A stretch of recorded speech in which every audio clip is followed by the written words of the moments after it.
வணக்கம். இது தெற்கின் குரல். நான் டி. அருள் எழிலன்.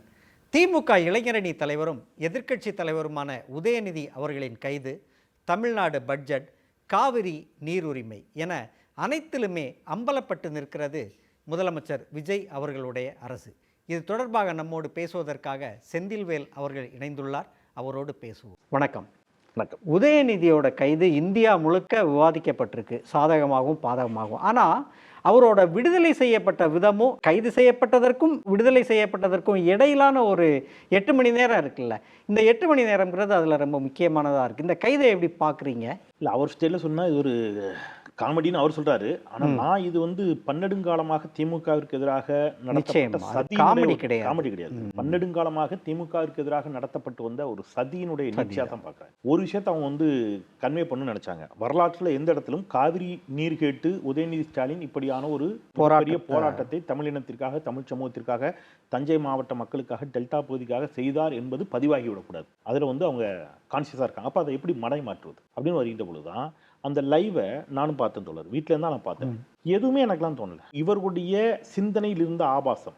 அப்புறம் இதுக்கு பின்னாடி நீங்கள் ஒரு விஷயத்தை தயவுசெய்து எல்லாரும் புரிஞ்சுக்கணும். ஒன்றுமே இல்லாத ஒன்றை இவ்வளவு பெரிய பிரச்சனையாக மாற்றுவதற்குரிய ஆற்றலும் வல்லமையும் கொண்ட ஒரு பெரிய இணைய கூலிப்படை அவர்களிடம் இருக்கு. அதுதான் ரொம்ப முக்கியம். அவங்க அதை விர்ச்சுவல் வாரியர்ஸ், இணைய கூலிப்படை. நாட் ஒன்லி இணைய கூலிப்படை, சில வட இந்திய ஊடகங்கள் எல்லாரும் நான் அப்படி பேசக்கூடாது. சரி, அப்புறம் என்னடா பேசினாரு அதை சொல்ல மாட்டோங்கிறான். என்னன்னே சொல்லாம எல்லாரும் கண்டிக்கிறான். ஏன்டா கண்டிக்கிற? நாகரிகம் அப்படின்னா எனக்கு புரியவே இல்லை. கடைசி வரைக்கும் எனக்கு உண்மையிலே புரியல. இப்படியான ஒன்றை எடுக்க முடியுமா அப்படின்னா, எனக்கு பெண்களை கொச்சைப்படுத்தி விட்டார் அப்படின்னு பொங்குறான். தமிழ் சமூகத்தில் நீங்க ஆங்கிலத்துல சித்திக்கும் ஆன்டி, அத்தைக்கும் ஆன்டி, பெரியப்பாவுக்கும் அங்கிள், சித்தப்பாவுக்கும் அங்கிள், மாமாவுக்கும் அங்கிள்.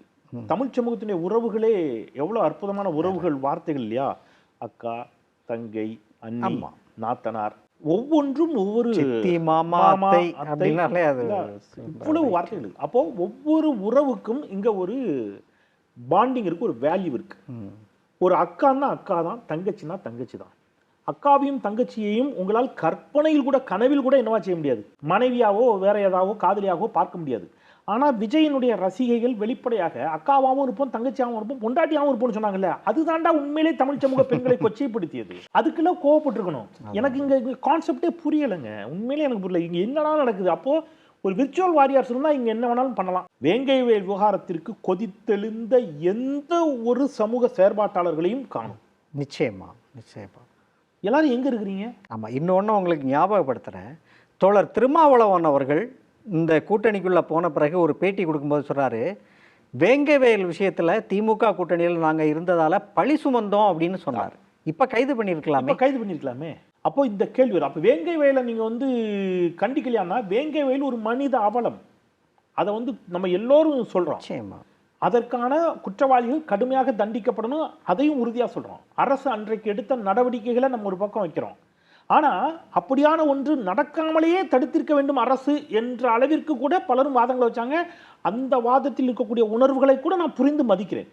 ஆமாம், ஒரு அரசுன்னா அந்த அளவுக்கு சமூகத்தையும் மக்களையும் பக்குவப்படுத்தி இருக்கணும், சட்டம் ஒழுங்கை காக்கணுங்கிற வாதத்தில் கூட நான் உடன்படுறேன். அதே வாதம் இன்னைக்கு இந்த அரசுக்கு பொருந்தும் தானே. இன்னைக்கு ஏதாவது ஒரு பள்ளிக்கூடத்தில் ஏதோ ஒரு சின்ன பிரச்சனைனாலும் அன்பில் மகேஷ் ரிசைன், அன்பில் மகேஷ் ஹேஷ்டேக் போட்டாங்க. நிச்சயமா. இன்னைக்கு பள்ளிக்கூடத்தில் இவ்வளவு பெரிய பிரச்சனை நடந்திருக்குங்க. யாரும் அப்ப இந்த பிரச்சனையை மடை மாற்றுவதற்கும் இந்த நிமிடம் வரைக்கும் தண்ணீர் வரல. நான் இன்னும் உடைச்சி பேசுறேன். ஆகஸ்ட் 3ஆம் தேதி ஆடிப்பெருக்கு அன்னைக்கு இவர் மக்கள் கொந்தளித்து விடுவார்கள், தண்ணீர் இல்லை என்று நினைப்பாங்க. ஆடிப்பெருக்கே காவிரியை வரவேற்கிற நிகழ்வு தான். அப்போ அதை மனசுல வச்சுதான் இவர் என்ன செய்யறாரு, நான் கர்நாடகா வரேன்னு இவர் தான் ரெக்வஸ்ட் பண்ணி கேட்டிருக்காரு. இந்த அரசு வந்த பிறகு எதையுமே வெளிப்படைத்தன்மையா சொல்லவே செய்யாது. அரசு நியமனங்கள், அரசாணை வராது.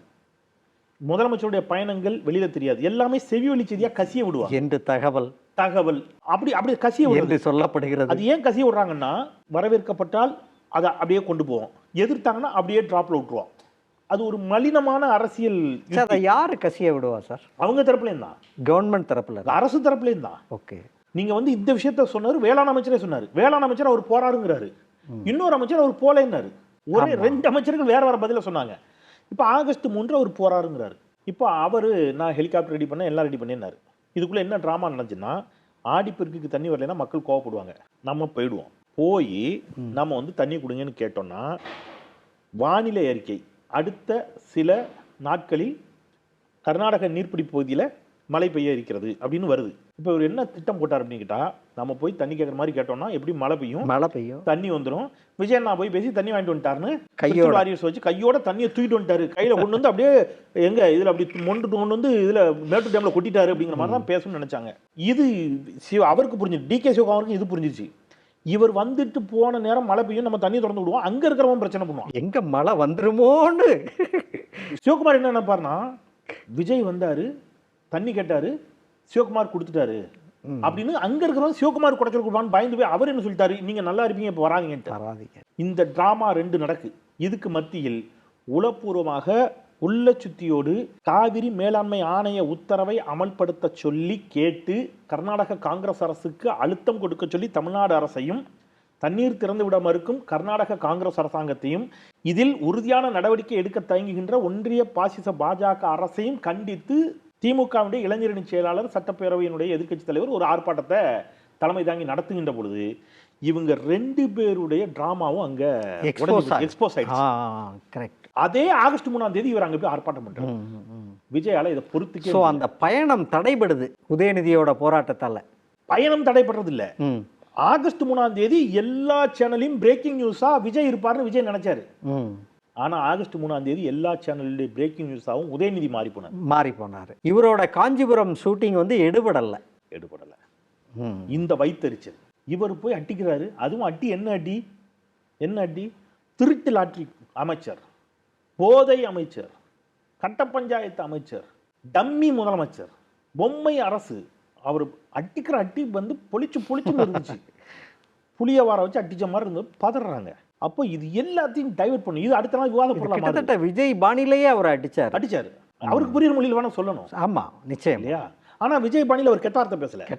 விஜய்னா வந்து டேஷும் பாரு, என்னைய பார்த்தா எப்படி தோணுதும் பாரு, அதுக்கெல்லாம் வேற அர்த்தம் இருக்கு, கெட்ட வார்த்தை இருக்குன்னு வைங்களேன். அப்படிலாம் அவர் பேசல. இப்போ இதை என்ன பண்றது, கூப்பிட்றா நம்ம விர்ச்சுவல் வாரியர்ஸை, அடிச்சு இறக்குங்கடா, என்னடா பண்ணலாம், ஏதாவது சிக்குதா பாருங்கடா. நான் அண்ணன் கீழே இருக்கவங்க ஒன்று சொன்னாங்க, மேலே இருக்கவங்க ஒன்று சொன்னாங்க, இதில் என்னடா இருக்குன்னு ஒன்று அங்கே இருக்கிற எவனோ ஒரு ஆபாச குப்பை அழுக்கு சிந்தனை உள்ளவன், அண்ணன் இதை இப்படி நம்ம திருப்போன்னு அப்படின்னா இதை மக்கள் நம்புவாங்களாடா, அதை நம்ம விர்ச்சுவல் வாரியர்ஸ் இருக்கலானே போட்டு விடுவோம். அதையும் தாண்டி இது ஓடுமான்னு தெரியலடா, நம்ம நார்த் இந்தியன் மீடியாஸ் வச்சு பெருசாக்குவோம். பேசி பல மணி நேர திட்டத்துக்கு பிறகு இதை வந்து கொண்டு வந்து நிப்பாட்டியிருக்கிறாங்க. ஆனால் நைட்டே போலீஸ் வந்திருப்பாங்களோ இங்கே தஞ்சாவூர்ல இருந்தா. எனக்கு செய்தி வந்து காலையில் அவர் வீட்டுக்கு போன செய்தி தான் எனக்கு கிடைச்சிருக்காங்க. ஆனால் அவங்க நைட்டிலேருந்தே இந்த முயற்சி என்ன செஞ்சுட்டாங்க, தொடங்கிட்டாங்க. நைட்டிலேருந்தே அவங்க வந்து இந்த முயற்சியை தொடங்கிட்டாங்க, ஏதோ ஒன்று செய்யணும் அப்படின்னு. நான் எல்லாருக்கும் கேட்டதான், என்ன சொன்னான்னு சொல்லு, எனக்கு தண்ணி வரணுங்க, அவ்வளோதான் முக்கியம் அப்படின்னு ஒருத்தர் பேசுறதுல, அவர் தண்ணி கேட்ட போராட்டத்துக்கு தாண்டா போயிருக்கிறாரு. எனக்கு நீங்கள் ரொம்ப லாஜிக்குங்க, போராட்டம் தண்ணீர் கேட்டு அவர் பயன்படுத்திய வார்த்தை எது எப்படி போனாலும் எனக்கு தண்ணி வரணும், தண்ணி வர வேண்டிய இடத்துக்கு வரணும், அவ்வளோதானே. டெல்டாவுக்கு தண்ணி தாண்டா சொன்னாரு. அப்போ ஓம் புத்தி எப்பவுமே அதுலயே இருந்துச்சுன்னா அது உன்னுடைய தவறு. இதை விட கீழ்மையான சிந்தனை என்னங்க உண்டு? சாமியார் கதை ஒன்று சொல்லுவாங்க, நீங்கள் கேட்டிருப்பீங்க. ஒரு சாமியாரும் சீடனும் போனாங்க. ஒரு அழகான இளம்பெண் ஆற்றை கடக்க முடியாமல் நிற்பா. அவளுக்கு நீச்சல் தெரியாது, உதவி கேட்பா. இந்த சாமியார் என்ன பண்ணுவார், குருஜி வந்து முதுகில் சுமந்து அந்த இளம்பெண்ணை முதுகில் சுமந்து ஆற்றை கடந்து அந்த பக்கம் கொண்டு போய் விட்டுருவார். கடந்து பல கிலோமீட்டர் அதுக்கப்புறம் 2 பேரும் நடந்து போயிடுவாங்க. இந்த சீடன் வந்து திட்டிக்கிட்டே வருவான், ஒரு மாதிரி முணங்கிக்கிட்டே வருவான், எரிச்சலாக வருவான், இது தப்பு அது தப்பு, இப்படி பண்ணலாமா அப்படி பண்ணலாம்னா சாமியார் கேட்பார், ஏன்டா முணங்கிக்கிட்டு வர, என்னடா பிரச்சனை அப்படின்னு கேட்பார்.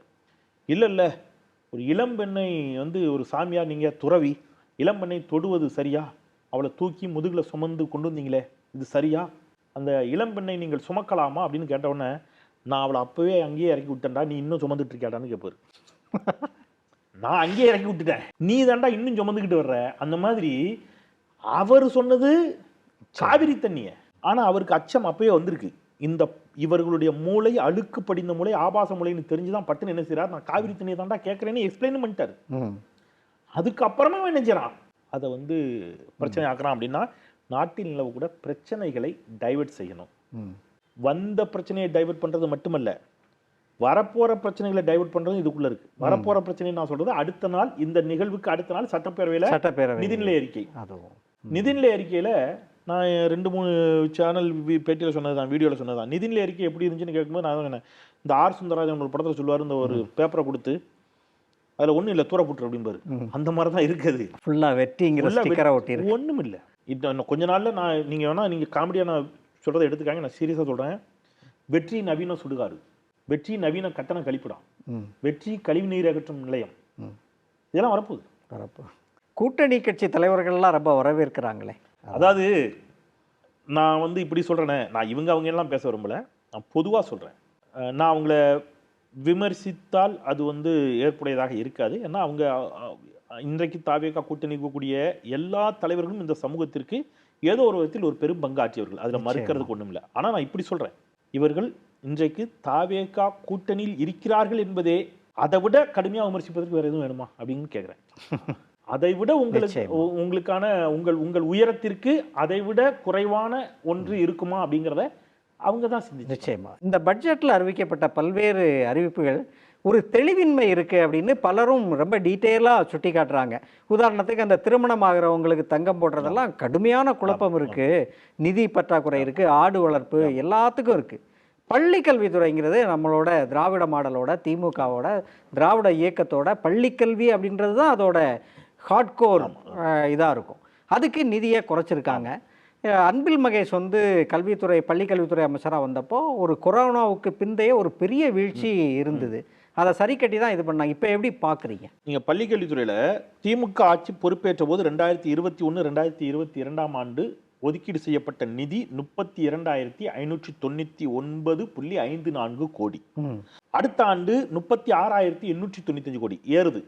அடுத்த ஆண்டு இன்னும் ஏறுது, 40,299 கோடி. அடுத்த ஆண்டு 44,042 கோடி.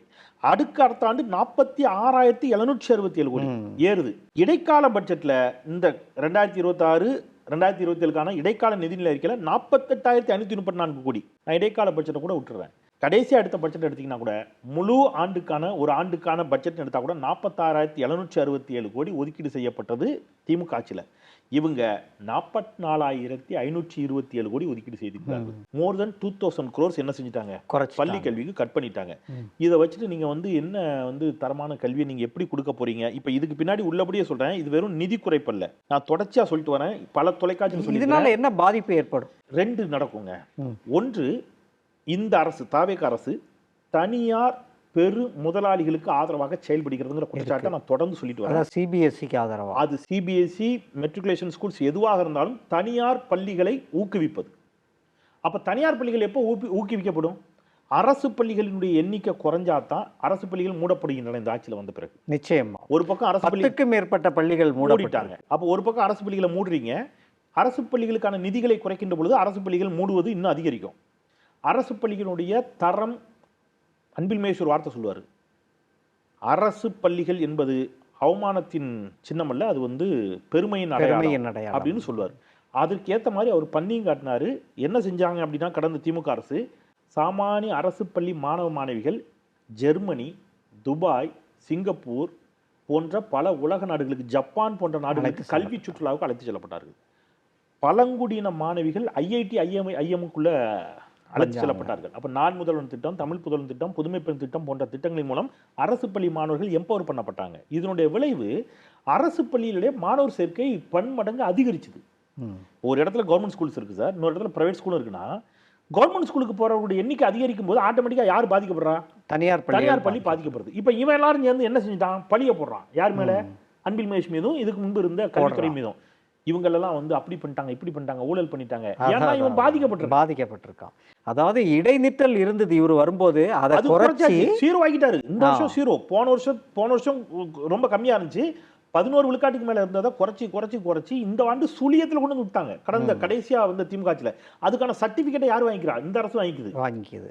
அப்போ ஏற்கனவே நம்ம தொடக்க கல்வியில இடைநிற்றல இல்லைங்கிற நிலைமை ஆக்கணும், இடைநிலை கல்வியிலையும் இடைநிற்றல இல்லைங்கிற இடத்துக்கு கொண்டு வந்திருக்கிறோம். இதெல்லாம் காலை உணவு திட்டத்தால, தமிழ் புதல்வன், நான் முதல்வன் போன்ற பல திட்டங்களால இது சாத்தியமாச்சு. பேரை மாத்தி விட்டாரு, எல்லாத்துக்கும் பேரை மாத்திட்டாங்க. அதான் இன்றைக்கு திருமிகு கனிமொழி அவர்கள் கூட ஒரு கேள்வியை கேட்டிருக்கிறாங்க. அழகா ஒரு கேள்வி எழுப்பினாங்க. இந்த திட்டங்களுக்கு பெயர் மாற்றுவதற்குன்னு ஒரு திட்டம் வச்சிருக்கீங்கல்ல, அந்த திட்டத்துக்கு எவ்வளவு நிதி ஒதுக்கீடு செஞ்சிருக்கீங்கன்னு கேட்டாங்க. பெயர் மாற்றும் திட்டத்திற்கு எவ்வளவு நிதி ஒதுக்கீடு அப்படிங்கிற அளவுக்கு. அப்ப எல்லாத்துக்கும் நீங்க பேரை தான் மாத்துறீங்க. ரெண்டு இஷ்யூ சார்.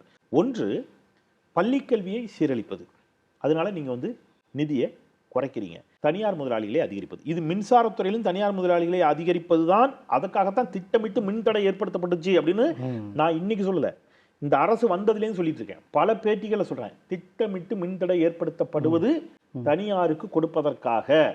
இப்ப இன்னைக்கு நேத்து அதுக்கான முயற்சி ஆரம்பிச்சிட்டாங்க, தனியாரை நோக்கி நகர ஆரம்பிக்கிறாங்க. அடுத்தது பள்ளிக்கல்வித்துறையில் இன்னொரு காமெடி என்ன பண்ணிருக்காங்கன்னு கேட்டீங்கன்னா 132 கோடி ரூபாய் ஒதுக்கீடு செஞ்சிருக்காங்க. எதுக்குன்னு கேட்டீங்கன்னா சூப்பர் ஸ்பெஷாலிட்டி, சூப்பர் கிளீனினஸ், இந்த மாதிரி நிறைய வகுப்பறைகள் அப்படி பண்ண போறோம், இப்படி பண்ண போறோம், சூப்பரா பண்ண போறோம், வேற லெவல்ல அந்த ஸ்கூல்ஸ் ஆக்க போறோம் அப்படின்னு சொல்லி 132 கோடி ரூபாய் ஒதுக்கீடு செஞ்சிருக்காங்க. இப்ப மேலோட்டமா கேட்கும்போது மக்களுக்கு அப்பா 132 கோடி ஒதுக்கீடு இருக்காங்களா அப்படின்னு தோணும். ஆனா 10,000 பள்ளிகள், 10,000 பள்ளிகளுக்கு 132 கோடியை டிவைட் பண்ணி நேற்று முன்னாள் நிதியமைச்சர் மாண்புமிகு அண்ணன் தங்கம் தின்னரசு சொல்றாங்க, ஒரு பள்ளிக்கு 1,32,000 ரூபாய் வருது. 1,32,000 வச்சுட்டு நீங்க என்ன பண்ணுவீங்க? எதுவும் பண்ண முடியாது. அப்ப நீங்க திருப்பி திருப்பி திருப்பி திருப்பி என்ன செய்யணும்? அதே மாதிரி ஒரு நூலகங்களுக்கு ஒதுக்கப்பட்ட நிதியுமே குறைச்சிட்டாங்க. அது வந்து பன்மடங்கு குறைக்கப்பட்டிருக்கு நூலகங்களுக்கான. சார் நீங்க நூலகங்கள் எதுக்கு கட்டணும்? நான் ஓப்பனா கேட்கறேன், கலைஞர் டிவி தான் இருந்தாலும் பரவாயில்லாம கேட்கறேன். நீங்க அவ்வளவு நூலகத்தை கட்டி வச்சீங்க திமுக ஆட்சியில. முத்துவேல் கருணாநிதி ஸ்டாலின் முதலமைச்சர் ஆகின்ற பொழுது மாவட்டம் தோறும் அவ்வளவு பெரிய நூலகத்தை கட்டினாரு.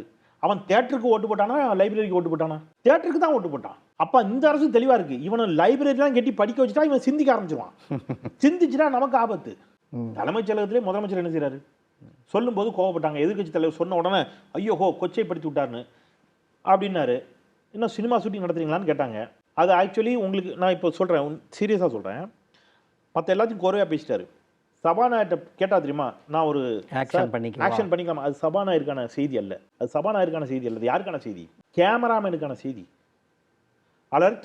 ஏன்னா இப்போ ஷூட்டிங் ஸ்பாட்னா நீங்கள் ஒன் மோர் போகலாம், இங்கே ஒன் மோர் போக முடியாது. சட்டப்பேரவை ஒரே டேக்ல ஓகே பண்ணி ஆகணும். ஒரே டேக்ல ஓகே பண்ணா தான் நீங்க சினிமால ஓப்பனிங் காட்சி அதை வைக்க போறீங்க. ஒரே டேக்ல இப்படி ஒரு ஷாட் வச்சா நல்லா இருக்கும்னு டைரக்டர் சொல்றாரு. இந்த ஷாட்டை எங்க எடுக்கணும்? சட்டமன்றத்துக்குள்ள எடுக்கணும். Cameraman ready, okay ready ready, come on போலாமா சார், டைரக்டர் சார், இப்படி கேட்க முடியாது. அப்போ கோட் வேர்டு சபாநாயகர், மாண்புமிகு சபாநாயகர் அவர்களே, நான் ஒரு மன்னிக்கலாமா, ஒன்று செய்வோமா? ஒன்னா கேமராமேன் அங்கே அலர்ட் ஆயிராரு, ரெடி ரெடி ரெடி, எல்லாரும் ஃபோக்கஸ் பண்ணுங்கப்பா, ஒருத்தர் மிட் ரேஞ்ச் வை, ஒருத்தர் க்ளோஸ் வை, ஒருத்தர் வைடு வை, எல்லாம் ரெடியா? ஓகே சார் ரெடி போலாம் கியூ அப்படின்னு இந்த ஷூட்டிங் தான் அங்கே நடக்குது. டேக் அப்படின்னு நடக்குது. படம் ஓடலையே சார்? அது ஓடாதுன்னு தெரிஞ்சதுதான் சார். ஒன்று புரிஞ்சுங்க, இல்லை நானு இந்த படம் மட்டும் இல்லை, அவருடைய கடந்த பல படங்கள் ஃப்ளாப். நீங்க எழுதி பல படங்கள் ஃப்ளாப் ஆகலாம், ஆனா இதுல ஓவர் பில்டப், முதல்வர் ஆயிட்டாரு, அவரோட கடைசி படம் அப்படி இப்படின்னா காத்து வாங்குதே அடுத்த நாளே. வேலை கிடைச்சதுக்கு அப்புறம் நீங்க வேலை தேடுவீங்களா? உங்களுடைய எய்ம் சக்சஸ். உங்களுடைய எய்ம் என்னது? சினிமாவில் நடிக்கணும், பெரும் கூட்டத்தை கூட்டி காட்டணும், உங்களுக்கு பெரும் ஆதரவு இருப்பது போன்ற ஒரு தோற்றத்தை ஏற்படுத்தணும், அதன் வழியாக நாட்டில் ஆட்சியை பிடிக்கணும். பிடிச்சாச்சு. இதுக்கப்புறம் திருப்பியும் போய் தேட்டர் வாசலில் ரூபாயை கொடுத்து ஆளை கூட்ட வேண்டிய அவசியம் இல்லை. அதான் ஆட்சியை பிடிச்சாச்சு. அப்போ ரூபாயை கொடுத்தா ஆட்களை கூட்டினாங்களா? ஆமாம், அதான் உண்மை சார். அவருடைய கடந்த பல படங்கள் ஃப்ளாப். அவருக்கு நல்லா தெரியும், அவர் பீக்லேருந்து இறங்குற ஸ்டேஜ் இது. இந்த தேர்தலில் அவர் தோற்றிருந்தார்னா இதோட அவருக்கு சினிமாவும் முடிஞ்சு போச்சு, அரசியல் முடிஞ்சு போச்சு. அப்போ அவர் நல்லா தெரிஞ்சுக்கிறாரு. 96ல் ரஜினி வர்ற மாதிரி ஒரு சூழல் இருந்துச்சு பாருங்க, அப்போ ரஜினி பீக்கு. அதே மாதிரி இப்போ இவர் பீக்லேருந்து கீழே இறங்குற ஸ்டேஜ், இறங்க ஆரம்பிச்சிட்டாரு. இனிமேல் இன்னொரு 5 வருஷம் அல்லது 3 வருஷம் டிலே பண்ணா கூட கீழே இறங்கிடுவோம். நமக்கு டான்ஸ் ஆடுறதுக்கு முட்டியில் இப்போயே வலிக்க ஆரம்பிச்சிருச்சு, முடியாது. அடுத்தது சிவகார்த்திகேயன் வந்தாச்சு, தனுஷே சீனியர்னு இருக்கிற இடத்துக்கு இருந்து அவர் அடுத்த அரசியல் கட்சி வரலாமான்னு அவர் போறாரு, பிரதீப் ரங்கநாதன் வரைக்கும் வந்தாச்சு, இனி நாம முடியாது. ஸோ நம்ம அரசியல் கட்சிக்கு வருவோம். அதுதான் வந்து அதனால படம் ஓடாதுங்கிறது எல்லாருக்கும் தெரிஞ்ச ஒன்று தான். ஸோ எதுக்கு சொல்கிறேன்னா, சட்டப்பேரவையில் நீங்கள் பள்ளிக்கல்வி போன்றவற்றிற்கு முக்கியத்துவம் கொடுக்கணும், ஆக்கப்பூர்வமான செயல்பாடுகளை பண்ணணும். நம்ம வந்து என்ன செய்கிறோம், தலைப்பாடம் அடிச்சுக்கிறோம். பட் இவங்க அதற்கு எதற்கும் தயாராக இல்லை. இதில் இன்னொரு கேள்வி அகைன் சொல்கிறேன், ஒரு அரசு பள்ளியில் மனித மலம் கலக்கப்பட்டிருக்கிறது குடிநீரில். கடந்த யாருமே பேசலையே, பேச மாட்டாங்க. நீங்க ஒரு தொலைக்காட்சி விவாதத்தில் பேசுனீங்க, யாரும் பேச மாட்டாங்க சார். அதை மட்டுமா பேசல, இவ்வளவு மின்தடை இருக்குல்ல, தமிழ்நாடு எவ்வளோ கொந்தளிப்பு காலம் இருக்கணும், மின் கட்டணம் இவ்வளோ உயர்ந்திருக்குல்ல, எவ்வளோ கொந்தளிப்பு காலம் இருக்கணும் சார். ஆன்லைனில் மது விற்பனைன்னு சொல்லிட்டாங்க சார். திமுக சொல்லியிருந்தா என்ன கேட்டிருப்பீங்க எல்லாரும் சார். இந்த விஜய் முதல்வரான பிறகு பல நடிகர்களுக்கு அரசியலுக்கு வரக்கூடிய ஆர்வம், அதை ஒரு பரிசோதனை முயற்சி மாதிரியும் சோசியல் மீடியாவில் விட்டு பார்க்குறாங்க. நிஜமாவே ஆர்வம் இருக்குது அப்படின்ற தகவல்களும் வந்துட்டு இருக்கு சார். நம்மளுக்கு தலைவர்கள் கலைஞர், அண்ணா, பெரியார், கலைஞர் அப்படின்னு ஒரு ட்ரெடிஷன் எழுத்தின் மூலமாக நாலேஜ் தங்களோட அறிவை பயன்படுத்தி உழைப்பை பயன்படுத்தி வந்த இது. இந்த சினிமா நடிகர்கள் தங்களுக்கு சினிமா பிரபலத்தின் மூலமாக அரசியலுக்கு வரும்போது இது நம்ம நாடு இதை உருவாக்குனதுக்கு எவ்வளவோ சிரமங்கள் தியாகங்கள் பண்ணி இது எப்படி என்ன ஆகும், எப்படி போகும்? இங்கே உதயநிதி ஸ்டாலின் நேற்று சொன்ன மாதிரி தான் சர்க்கஸ் கூடாரமாக மாறும். இப்போ அப்படிதாங்க இருக்கு. நடிகர் அரசியலுக்கு வரக்கூடாதா அப்படின்னு கேட்டால் நான் அப்படி சொல்ல மாட்டேன். அரசியலுக்கு எந்த துறையை சேர்ந்தவராக வரலாம், அதில் மாற்று கருத்தே கிடையாது. ஆனால் அரசியலில் வந்து நீங்கள் மக்கள் சேவை செய்யுங்க, போராடுங்க, மக்கள் பிரச்சனைக்காக களத்தலுங்க, வழக்கு வாங்குங்க, சிறைகளுக்கு அஞ்சாமல் ஒருவேளை கைது செய்யப்பட்டால் சிறை செல்லுங்கள். மக்களோடு வெயிலிலும் மழையிலும் பணியிலும் நின்று போராடி நீங்கள் அங்கே வந்தீங்கன்னா மக்கள் அதை ஏற்றுக்கொண்டார்கள் என்றால் எனக்கு மாற்று கருத்து இல்லை. அப்புறம் நீங்கள் உங்களுடைய தத்துவம், உங்கள் ஐடியாலஜியை முன் வச்சு வாங்க. ஆனால் இது எதுவுமே கிடையாது. நான் நல்லா டான்ஸ் ஆடுவேன், எனக்கு ஓட்டு போடுன்னு கேட்குறது அயோக்கியத்தனம். அது எந்த நடிகராக இருந்தாலும் சரி. நான் திருப்பி என்ன சொல்கிறேன்னா, நீங்கள் இப்படி யோசிங்களேன். நடிப்பு அது ஒரு துறை, மருத்துவம் ஒரு துறை, விவசாயம் ஒரு துறை, ஆசிரியர் பணி ஒரு துறை. இப்போ நல்ல விவசாயி, இப்போ வேளாண் விஞ்ஞானி நம்மாழ்வார் நம்ம சொல்கிறோம். நம்மாழ்வார் ஒரு தொகுதியில் நின்னா அவரால் எம்எல்ஏவா ஜெயிக்க முடியுமா? நிச்சயமாக முடியாது. இதுக்கு எதுக்கு பெரியார் மூத்திர சட்டியோடு கடந்து கஷ்டப்படணும்? இதுக்கு எதுக்கு அண்ணா புற்றுநோயோடு தெருவாக போய் மேடையாக கத்தணும்? இதுக்கு எதுக்கு கலைஞர் தனக்கு வந்த வாய்ப்பு? நீங்கள் ஒன்று சொல்கிறாங்க, உச்சத்தை விட்டு வந்தேன்னு. அதுவே பெரிய ஒரு அறமற்ற வாதம்.